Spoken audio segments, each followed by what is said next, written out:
Every year, the world's major wire services come up with lists of the top 10 events. In 1991, most lists included, not surprisingly, the Persian Gulf War, the demise of the USSR, the start of peace talks in the Middle East, and, on a local level, the Thomas hearings, the William Kennedy Smith trial, and the recession in the United States. One thing the wire services have never done is furnish a list of the stories that were not written, the events that were ignored, or that were reported in ways that had little to do with objective coverage.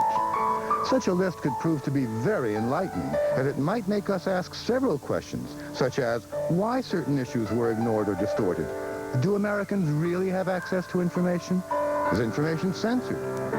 The answer may not be pleasant, but shouldn't truth be more important than pleasantries?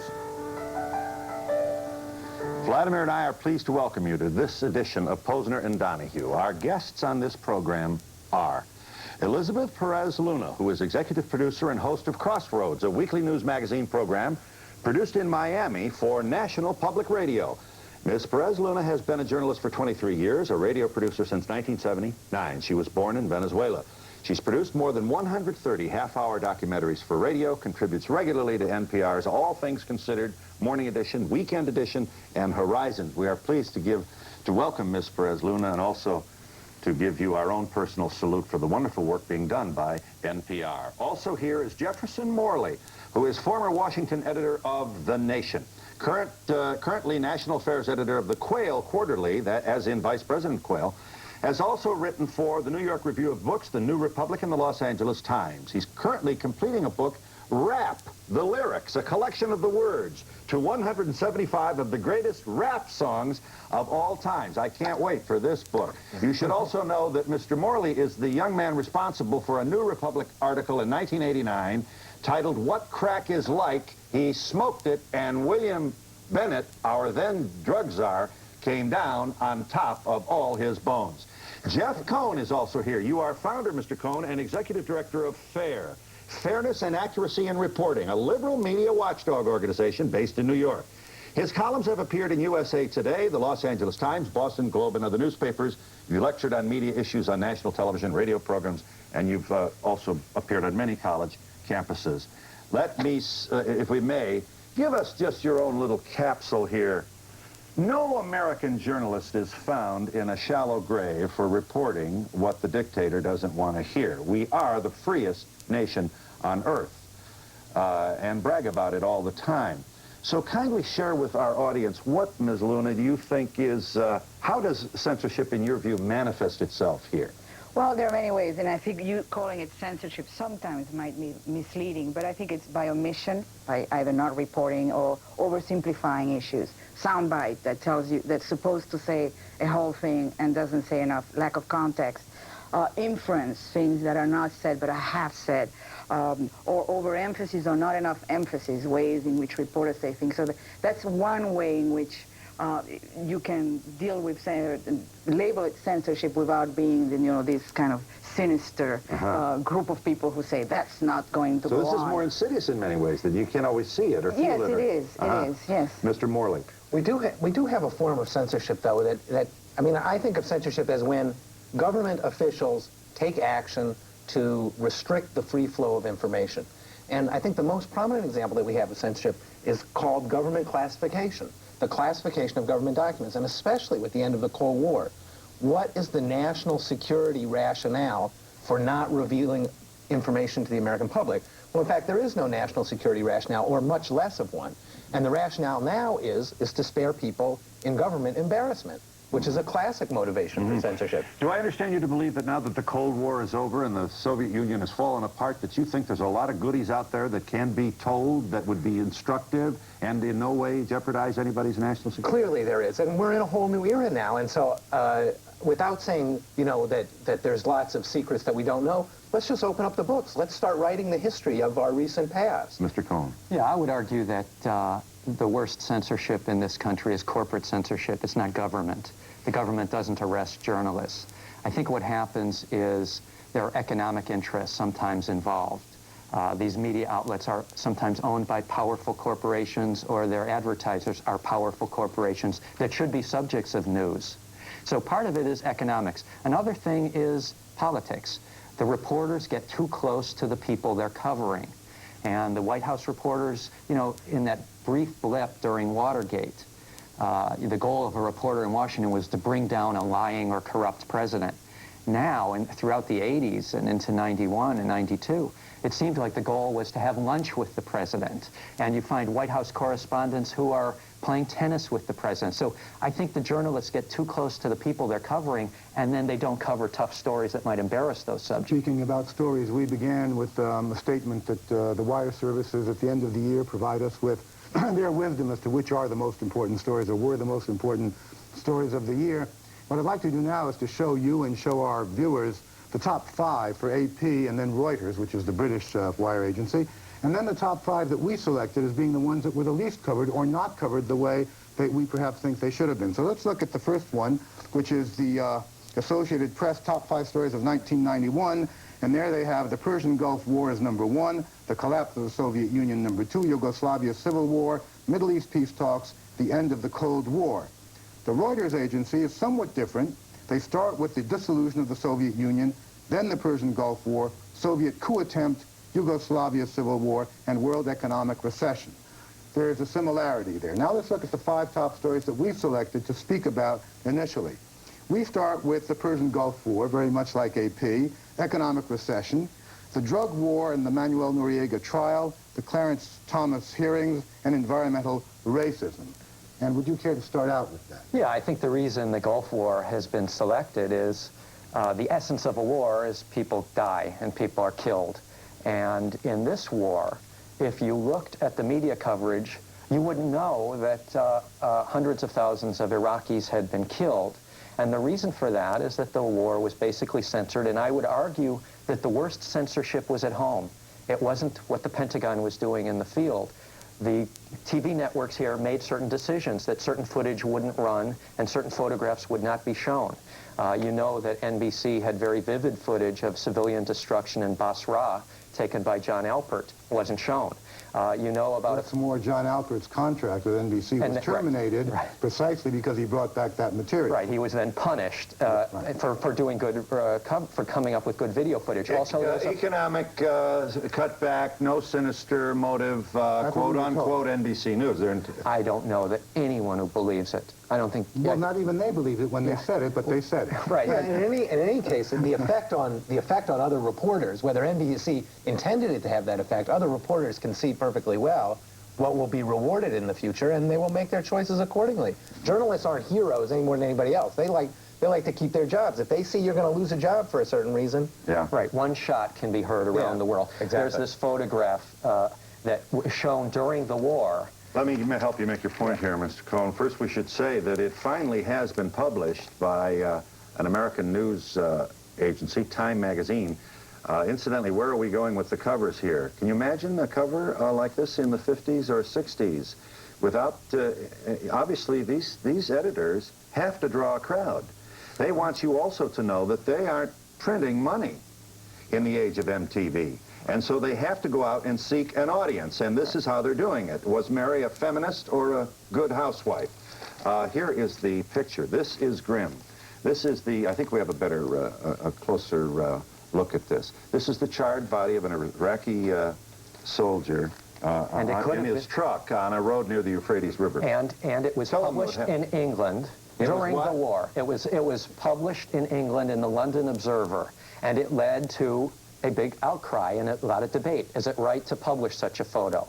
And I think it led to a broader debate. This is what wars do. Wars kill people. They turn soldiers into crispy critters. This soldier, I'm sure he had parents, he was burnt to a crisp. Now, in England, it caused an uproar. What happened here is the Associated Press didn't distribute the photograph. And you've seen it here months and months after the war ended. So no debate happened here about what the war was accomplishing. And to the viewer or reader who would say, I don't want to see this kind of, my children, well, what you would say? Okay, I would say that I think there's a lot of people here that want to know the consequences of the actions of their government. And I think we should bring up some history. Napoleon once is alleged to have said, "It's not so important to suppress the news, just delay it until it no longer matters." And And so that's in what this, happened here. 10 months later. Time magazine should have published that at the time when the war was going on, if they're practicing journalism. Yes. Would you have any comment about Yes, this was a bodiless war? Yeah, Almost. exactly. Almost. And I think it was some sort of a biggest public relations job. If you looked at watched the local television stations, there was a feeling that anybody who was not in agreement with the war was very un-American. And there was this kind of guilt feeling that if you didn't see yellow ribbons everywhere, and if you saw these things, and if you really understood the meaning of war, you were not in agreement with this big effort. And I think that there was a sense, a misconception of patriotism and all these other things, of what it was. That was too strong. Gentlemen, may I please call your, and lady, may I please call your attention to this 1 and 8 second clip. This is about friendly fire. The highest casualty rate of friendly fire in the history of warfare happened during the Persian Gulf War. What happened to this story? I give you now Private First Class Kevin Pollack, age 21, appearing on the Donahue Show, who was fried in his Bradley vehicle and survived. Here's what he told my viewers during the daytime broadcast. How many died on your vehicle? 3. One was instantly killed. I think they found a little bit left of his shoulder. That was all that was left of him. Another guy, he died. He had strapped himself into a seat, couldn't get out. He burned to death. He eventually got out, but the next day he was so bad they had to use a shovel to put him into a body bag. And the third guy, he took shrapnel wounds to his, and he basically shattered his skull and blew open 2 chest wounds, one about the size of your fist in the back of his back. So he couldn't breathe. I think he lived only a very short time. Mm-hmm. How many surgeries have you had? 10 so far. 10. Yes. One was an appendectomy, though. That doesn't count. Let me see your hand, if you don't mind. Sure. They're putting your toes on your hand. That's this operation. Right This here. is your big toe. Right. How long was that surgery? This was one 18-hour surgery. We didn't see this. No, this was not. I think it got on the air on 60 Minutes, and recently, relatively recent. Why was this not on the air? The journalists are too close to the Pentagon. You know, I think that it's clear that the journalists weren't out there to cover this war. They took a fall. I think that it's what's the connection with the Pentagon? I would say that it's a little more distant, which is journalists are totally attuned, in Washington especially, to the White House, to the executive branch agenda. Mm-hmm. And the whole, it's not just politically, the whole culture of the organizations. Who gets ahead? The person who's playing tennis with the guy in the White House. Who gets the leaks? Who gets the good stories? So the whole culture of a media culture, of elite media, is oriented towards furthering these aims. Jeff made a very good point about, a long time ago, what did journalists strive for? It used to be that the word responsibility for a journalist meant to hold people responsible, to hold government officials accountable. The word responsibility for journalists over the last 15 years has come to mean don't criticize them too much because that's irresponsible. That's why these stories don't get out, is because the journalists are watching themselves and they don't want to get outside of those rewards of their organizations. In order to be fair, the friendly fire issue was not ignored by the press. They are entitled to have that be clear. 148 Americans died in the Persian Gulf, 35 by friendly fire. And the friendly fire issue was covered. The problem, in my opinion, is that it's immediately dropped. Well, and I am saying, this is my opinion, it is dropped. It disappears because it is the collective belief of the editors that the viewer, the reader, no longer cares. This is an industry driven by marketplace forces. You can't keep telling them that there were no Magellans shipped to these guys. A lot of them got lost, including Pollack, who said on the show, we were lost.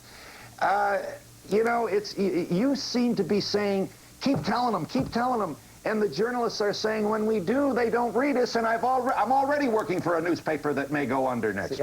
I don't think you're describing the elite media that Jefferson's describing. When you're talking about the New York Times and the Washington Post, I don't think the problem is that they're saying, boy, the public doesn't want to hear this tough story. What they're saying is, this will hurt my relationship with President Bush. This will hurt my relationship with Secretary of State Baker. There's much more to it than that. There is much more to it than that. I feel, when I watched that war first from Moscow, it seemed to me like play.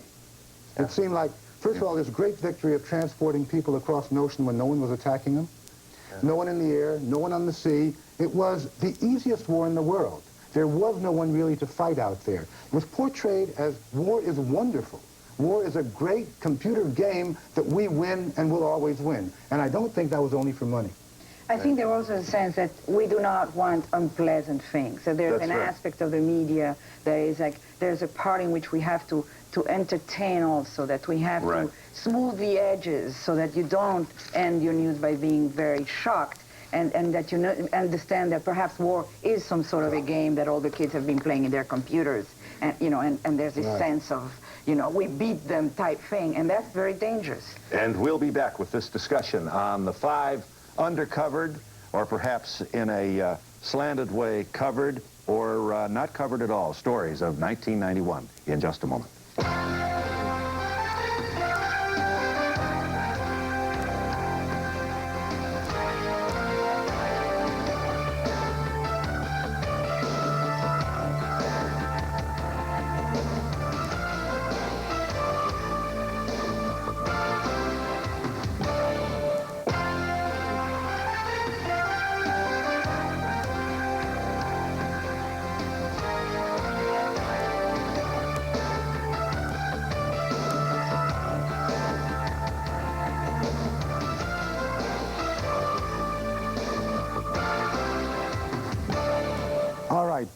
The Persian Gulf story was slanted, underreported in some respects, not reported at all in one respect, and that is how many people in Iraq were killed, and I mean civilians. And according to information we now have, there are about 250,000, and this has not really made any impression at all.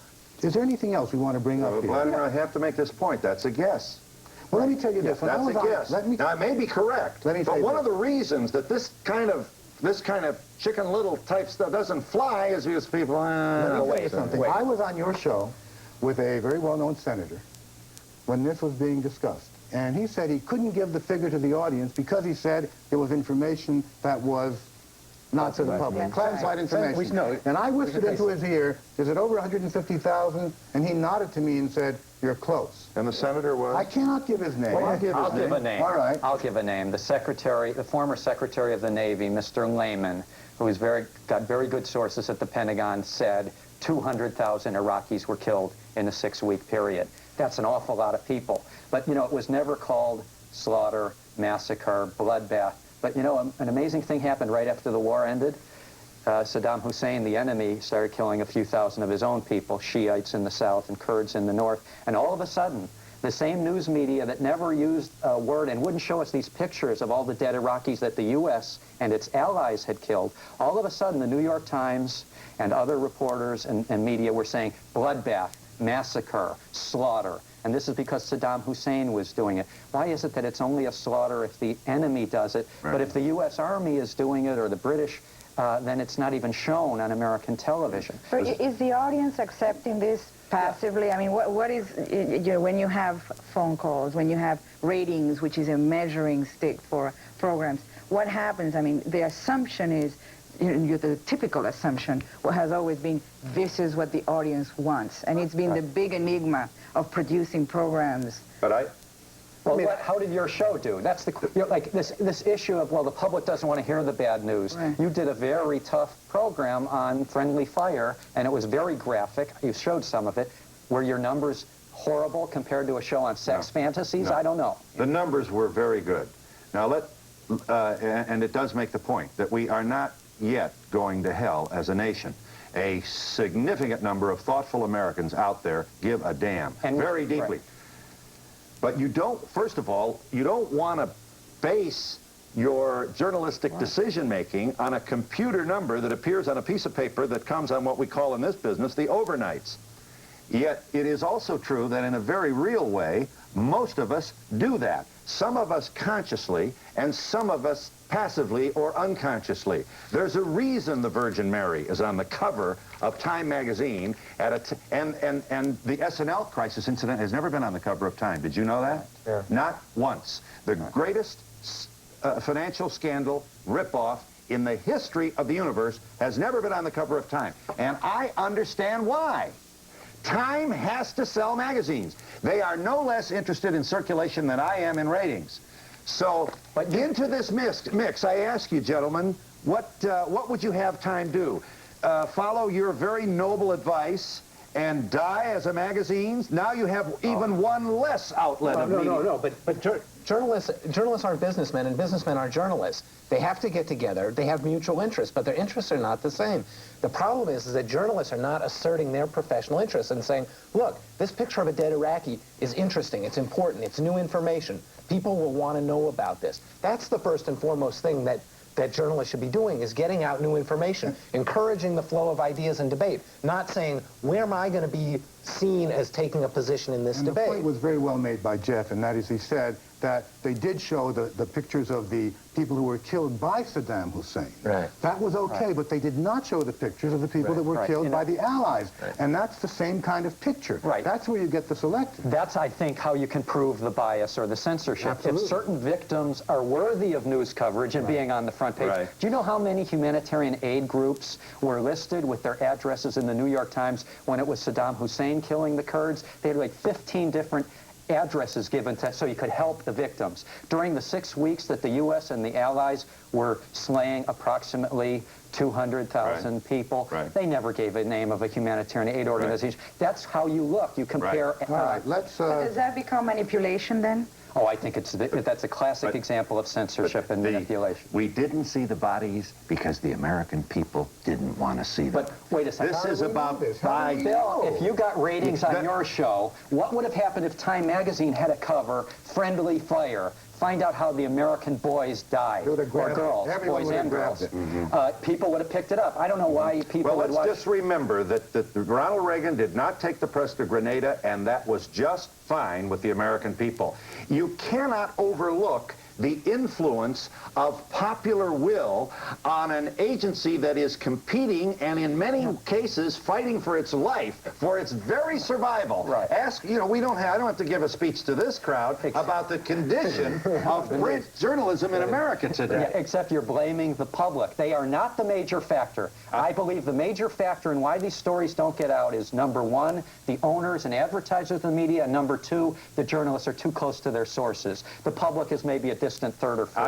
I agree. I don't think you can have dinner with Henry and cover Henry. Right. And that's a lot of cronyism in Washington, to which the Washington reporters will reply, I've got to cultivate my sources. And that is not altogether untrue. They do. They want the friendly. Let me try and get one. Are you there, caller? You had a brief comment. Caller, are you there? Can you hear me? Oh, I would have waited for you. All right. We're trying to express democracy on our program, and we'll be more successful after we break for these announcements.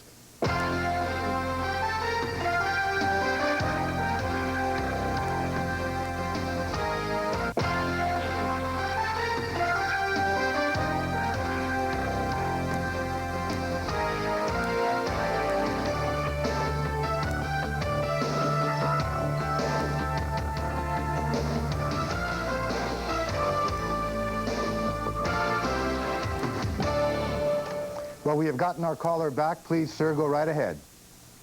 Are you there, caller? Are you there, caller? Can you hear me? Having a problem. Well, all right. Not that we didn't try. We did our best. Let's move on to our second subject, which is the recession.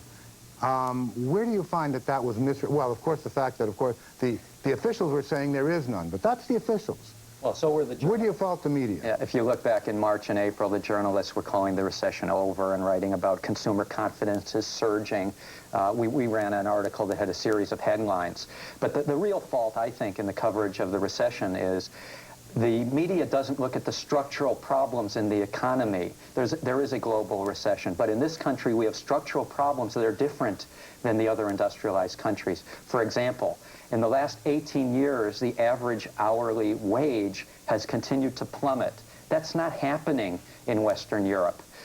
In this country, we have about 25% of the country that is at or below the poverty line. And, you know, there's a group that measures all of the countries and tries to come up with standards to compare them, the Luxembourg income study, and they found that the U.S. has more poor people. Well, so there's these structural things. The question that I think you should ask journalists is, in the 80s, when the media kept telling us about the boom and the economic miracle and Reaganomics is working, why did it take Kevin Phillips, a conservative pundit, to point out that the disparity in wealth had gone, you know, between rich and poor, had just gone bonkers? Well, that's the question. Why? I mean, why?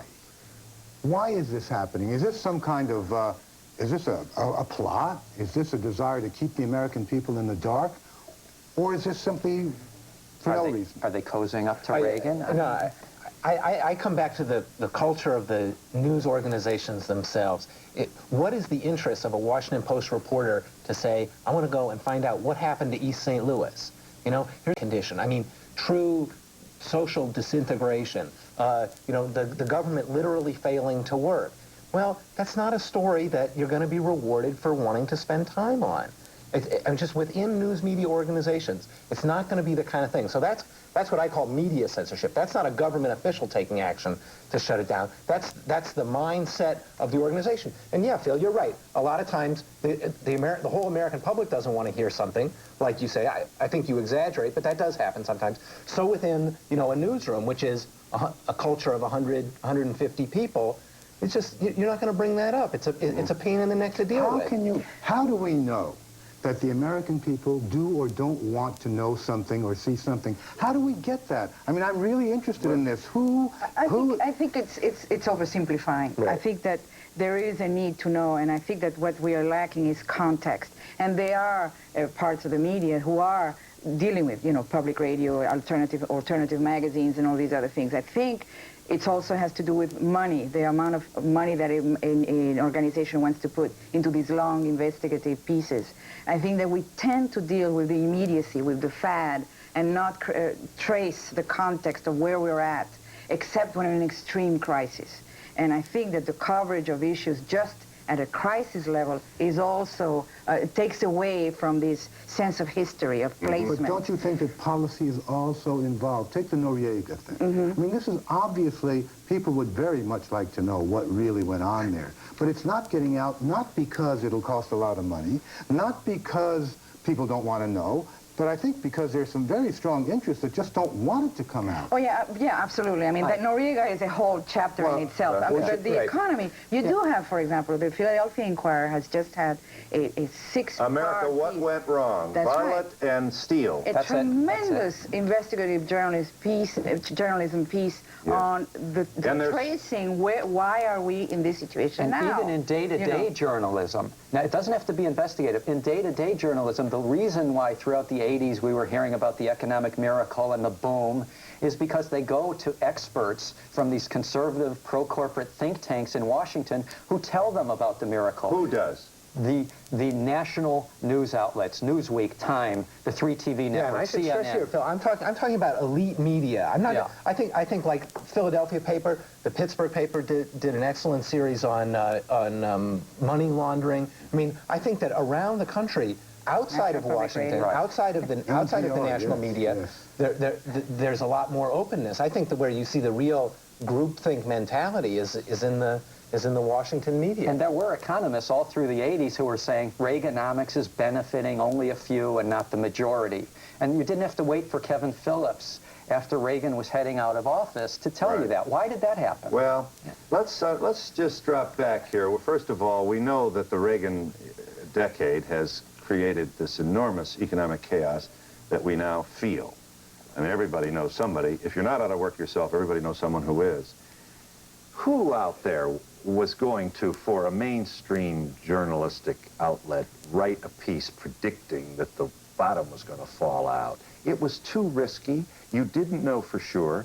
there were people who were saying, hey, you've got to pay for this. You can't just borrow. And but see, I think workers... I mean, that's asking a lot. Don't you think that workers would read about a prediction that says your job might be in jeopardy? See, I disagree with this blaming the public. These same workers voted for Ronald Reagan in droves. And I believe they voted... We wanted Daddy, and we got him. And they voted for someone on the basis of partial information. If they had been told the whole... Look at 1986, when we were hearing the, the July 4th orgy. Look at the cover of Time magazine. It's Ronald Reagan, red, white, and blue, with firecrackers going. It called him the strongest president, one of the strongest presidents in history. The reporters that wrote that knew he wasn't. They knew he was falling asleep at meetings. They knew that he wasn't in control of the administration. Why were they painting a picture that was a fiction? That's what people voted for, a fiction, and the journalists helped paint that fiction. But I also think that people voted for sound bites. It's only at the big Democratic and Republican convention that you hear a whole speech. Yes, and we may not hear those either with cutbacks by the network on the coverage of the conventions, and we'll be back in just a moment.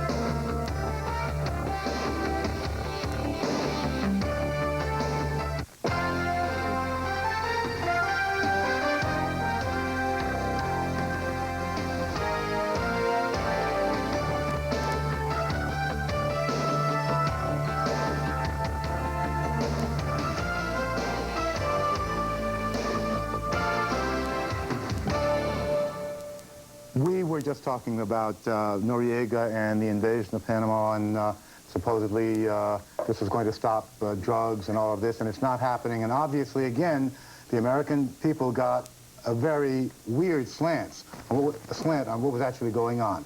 Now, well, I mean, the coverage of the drug war, if you look at the coverage of Noriega up until the point of the invasion, the coverage of the drug war had been very much driven by the White House, Just Say No, Bennett, and the point of that was it was a political weapon. It was not an effort to resolve the country's drug problems. So the public was never given a very accurate description of what the world of drug trafficking is, how people in all governments in the hemisphere were involved in it, the complicity of U.S. government operatives in the same trafficking, so that when the whole thing reached a crisis and we invaded Panama, took Noriega, brought him back, people really have no base for understanding what's really going on here. Noriega said at the beginning, this is a political trial, and everybody thought, well, he's a bad guy, and they didn't want to listen. One point.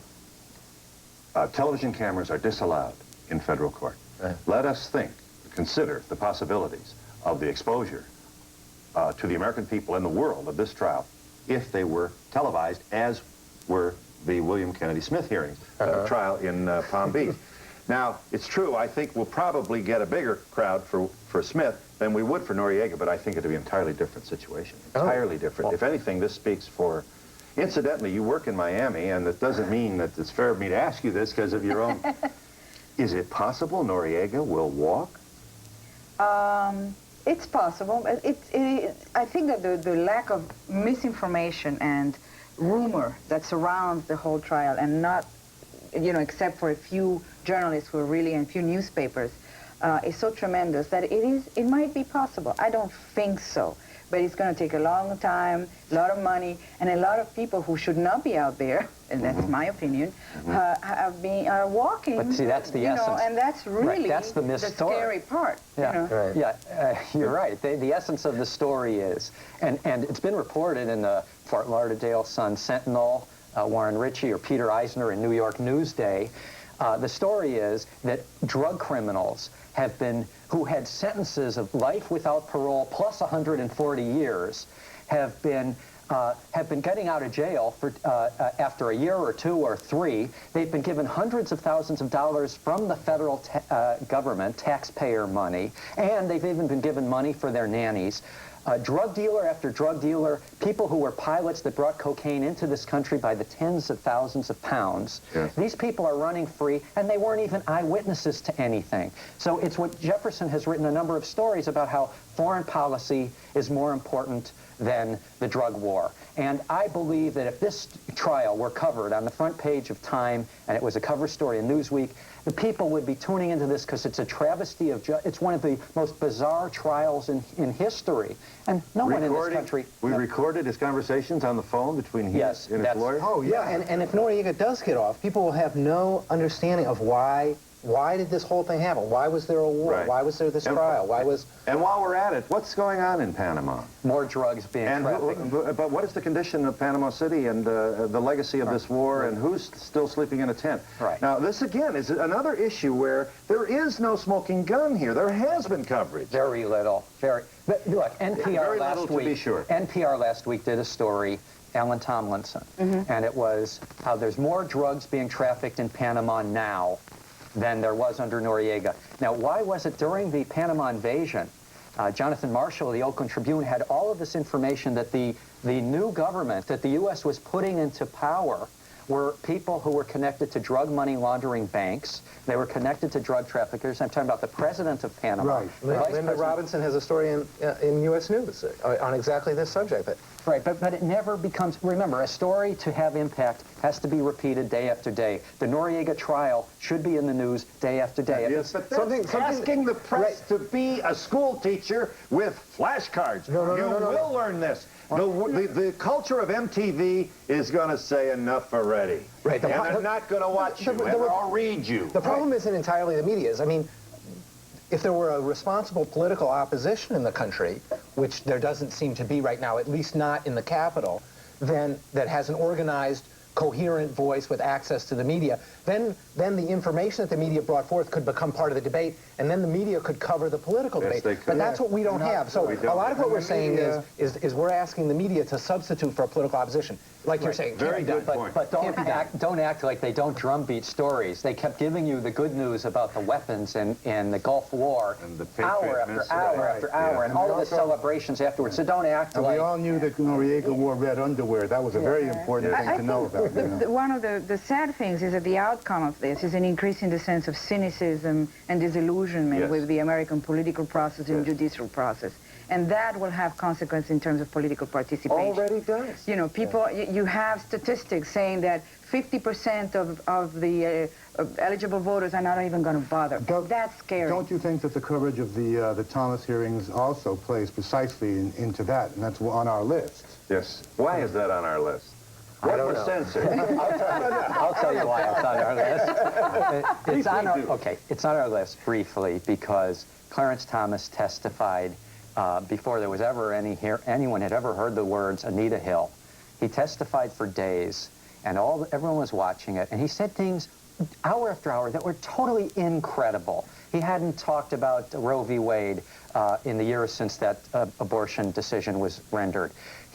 All of these long, real clear, explicit statements from his speeches and articles. He didn't really mean them. He really had no firm position on that, Senator.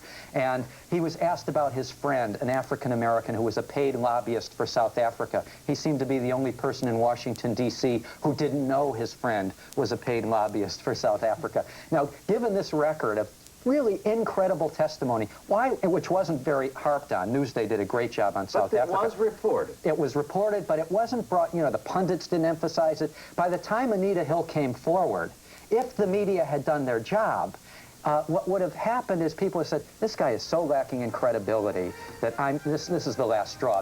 But what happened was the pundits were saying, boy, two highly credible people, who are we going to believe? And that really is a distortion of what we had there. And we'll be back in a moment.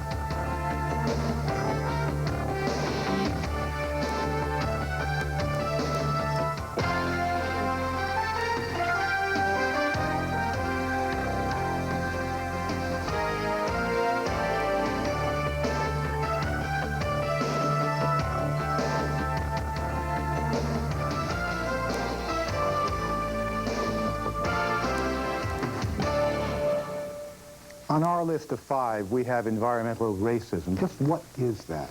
And would you care Well, there's the reality of it, and then there's the code word of it. In essence, it is a realization after years and years of studies and reports and that 3 out of 5 black and Latinos in this country are living in areas where uncontrolled toxic waste. That, in essence, that the concentration of waste dumps, all these, is always located in poor areas and in general where Latinos, blacks, minorities live.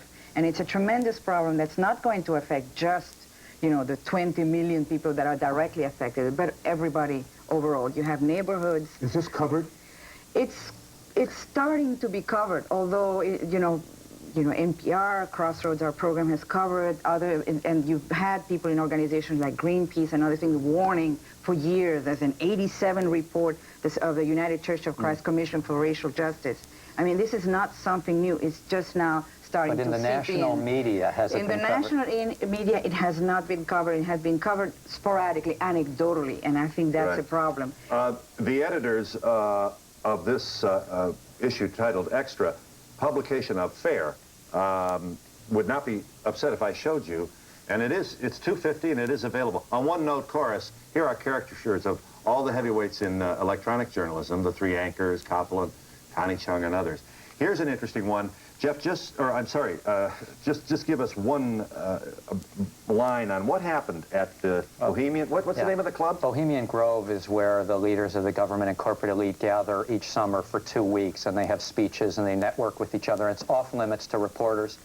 The bureau chief in San Francisco for People magazine snuck in this year, but he was recognized by a Time Warner executive. They own his magazine, and they threw him out, and the story was suppressed. So we published the story that People wouldn't publish. And the story was that the former Secretary of the Navy identified a large number of Iraqi civilian dead. Isn't that so? No, he said 200,000 total Iraqi soldiers and civilians died in the 6-week period. And People wouldn't publish it because was it Steve Ross that was there? You have Steve Ross on your cover. The People managing editor didn't publish it, and their reasoning is not believable. They had a great story, and they didn't publish it because, in short, the people who own People magazine are closer to the economic powers that be than they are to good journalism. And we have to wonder, how will Time Warner and other media conglomerates report on banks in trouble if they are, if their loans are forthcoming from these banks, or if they're leveraged with Chase or Manufacturers Hanover? Who's going to stick a nose under that tent? That's the problem. Are you there, caller? I think we finally have the phones working. Go ahead, caller. I'm glad you waited. Yeah, Mr. Donahue. Sir. I've been trying to get on this to talk I know. to you about we've had some problems here. I'm not sure. We are in a building owned by the Japanese, in a studio owned by NBC, which is in turn owned by General Electric. And what this means is that you can believe me, but don't believe Vladimir or any of our guests. You wanted to say what? Well, my comment is this. Why don't you take the show and get this forum on your 9 o'clock weekday show where these issues could be dealt with, instead of talking about male strippers, the kind of sensationalism that goes on those morning talk shows. I'm going to bet you 2 things. I'm going to bet you don't watch the Donahue Show very often, and you're not really familiar with what we're doing. I watch it whenever there's a topic that's worth watching. The issue of East St. Louis, Missouri, Illinois was raised just a moment ago. The Donahue Show originated last year from East St. Louis, Illinois.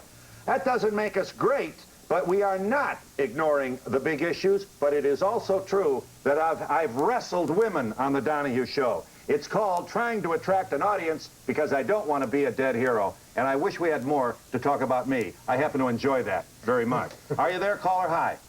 Yes, hi. I'd like to ask 2 questions, actually. My first question is concerning your use of the word journalist. Which journalists are you actually talking about? Are you including editors? Are you including... Yeah, why don't you make your point, caller? Your point is what? My point is, when you refer to all these subjects as journalists, are you talking about just the story writers, or are you saying that the editors also are included in terms of suppressing information? Yes. Absolutely. Sure. And we include editors. I think the difference we've been drawing is journalists who work at these national elite media organizations that are so close to power, the TV networks, Newsweek, Time, New York Times, Washington Post, and we've been distinguishing from them more independent dailies like Philadelphia Inquirer, Newsday, and alternative publications like Mother Jones and The Nation magazine and In These Times or Pacifica Radio, that we've been drawing a distinction between the national media and the freer secondary media. Are you there? We're all I'm sorry. journalists. You're all We're all journalists. journalists. Are you there, caller? Hi. Yes. You wanted to say briefly. Just that I agree with what you're saying, but I want to know, who do you, besides yourselves there, who do you think should be the first ones to jump in, tell the stories the way they should be told? Well, let's, God bless NPR, which itself is not printing money. The Nation, I don't know how it ever lasted. What is it, 125 years? I don't understand this at all. Maybe there is a God. I think it's about making sure you read. And listen, the Wall Street Journal has some wonderful things. And I would put almost every city, or every major city in the country has alternative weeklies. Yes. The alternative weeklies are getting information out there. Yes, they are. They have to appeal to an audience, but they're freer than what we see in Washington. Elizabeth Perez-Luna, we do thank you and continued success at National Public Radio from Miami. Jefferson Morley, we thank you as always. And Jeff Cohen, founder of FAIR, Fairness and Accuracy in Media. And we'll be back to read you letters that you have written to us in just a moment.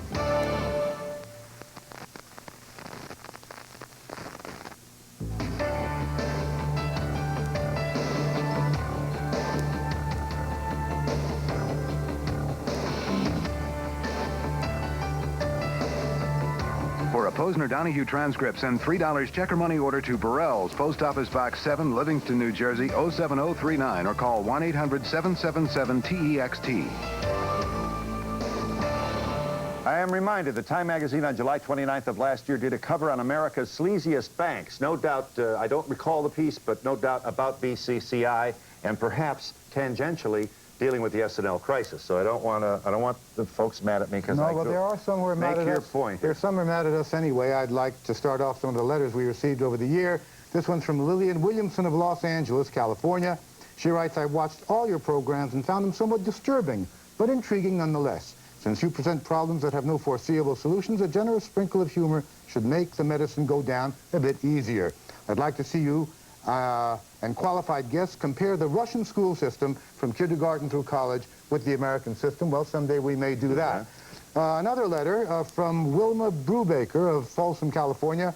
On November 30th, 1991, I attempted to watch your program on Sacramento Channel 3, the NBC affiliate.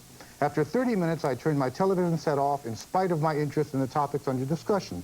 The constant talking by all panelists over the person trying to get a point across made listening impossible. This habit is rude and shows extreme bad manners, not only to each other, but to the viewing audience as well. From Brian Ackerman of New York City. Oh, my goodness, I thought I saw something that nearly resembled a real discussion on network TV last night amid the clippy and posturing nonsense that tries to pass itself off as debate or discussion on all those Sunday morning talk shows. How refreshing. Here we go, Vladimir, we're hot. To see some sensible talk about the economy in the country on Pozner and Donahue. We'll have to make a house call for this one. Instead of the endless analysis of image politics and Washington gossip bandied about by the same incestuous crew of so-called pundits week after week, it's wonderful to see a show that brings on fresh faces every week to sit and actually talk about issues. From Marie Corbita of Las Vegas, Nevada, regarding the democracy, is democracy dying in the U.S.? I cannot believe you go to such extremes for a possible audience. An ex-communist telling us about democracy. An extremely nasty woman yelling, why was every call one-sided? Excuse me, I must go vomit. Well. Okay. And finally, Reed Irvine is on your case, and it's about time. He, as you know, heads Accuracy in Media, not to be confused with our guest's FAIR. This is a, I think, proudly identified conservative organization. Vladimir Pozner's biggest lie, writes Mr. Irvine. In this Accuracy in Media report, we expose Vladimir Pozner, who, thanks to his friend, Phil Donahue, is making big capitalist bucks on American TV, lambasting capitalism in America. One of the distinguishing features of the show, Pozner and Donahue, is that not only do the two hosts agree with each other on most things, but the invited guests are almost always people who agree with the hosts. That's a terrible thing. Yes. We should... Well, you should call him back. We have time only to thank you. Vladimir and I thank you for joining us on this edition of Pozner and Donahue. We'll see you next week.